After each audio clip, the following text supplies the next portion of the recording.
Merhaba arkadaşlar, YouTube kanalıma hoş geldiniz. Arkadaşlar bugün Diyarbakır'daki önemli gezilecek yerlerden bir tanesi Meryem Ana Kilisesi ve Diyarbakır Ulu Camii'yi gezeceğiz. Bunun hakkında da bilgi sahibi olacağız. Gelin bakalım.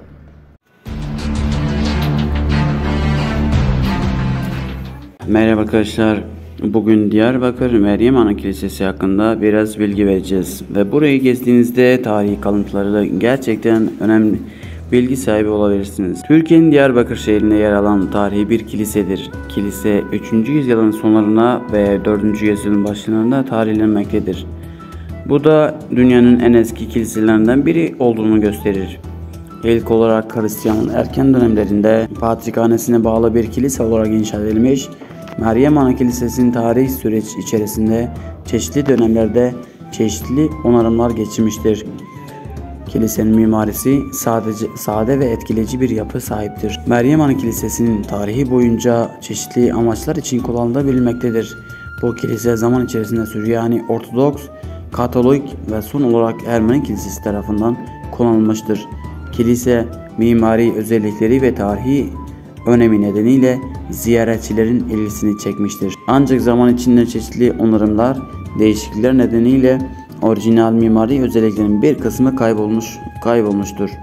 Diyarbakır Meryem Ana Kilisesi, Diyarbakır'ın zengin tarihi ve kültürel mirasına önemli bir katkı sunmuştur. Tarih severler için gerçekten burayı ziyaret etmek için herhangi bir neden olmaması gerekiyor. Meryem Ana Kilisesi hakkında söyleyeceklerimiz bu kadar arkadaşlar. Bir dahaki videoda görüşmek dileğiyle. Diyarbakır'a geldiğinizde en önemli eserlerden bir tanesi ise Diyarbakır Ulu Camii.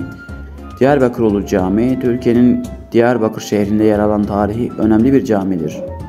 639 yılında İslam halifesi Ömer bin Hattab radıyallahu anh komutanlarından Rızık bin Abdullah tarafından inşa edilmiştir. Bu nedenle Diyarbakır Ulu Camii Türkiye'de en eski camilerden biri olarak kabul edilir. Caminin mimarisi özellikle Orta Doğu'dan etkilenmiştir.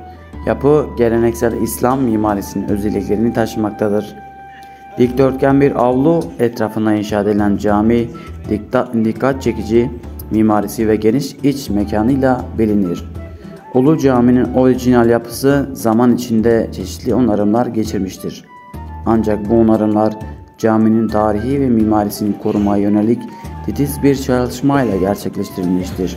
Cami, tarihi ve kültürel önemi nedeniyle ziyaretçi çeker ve Diyarbakır'ın tarihi dokusunun bir parçası olmuştur.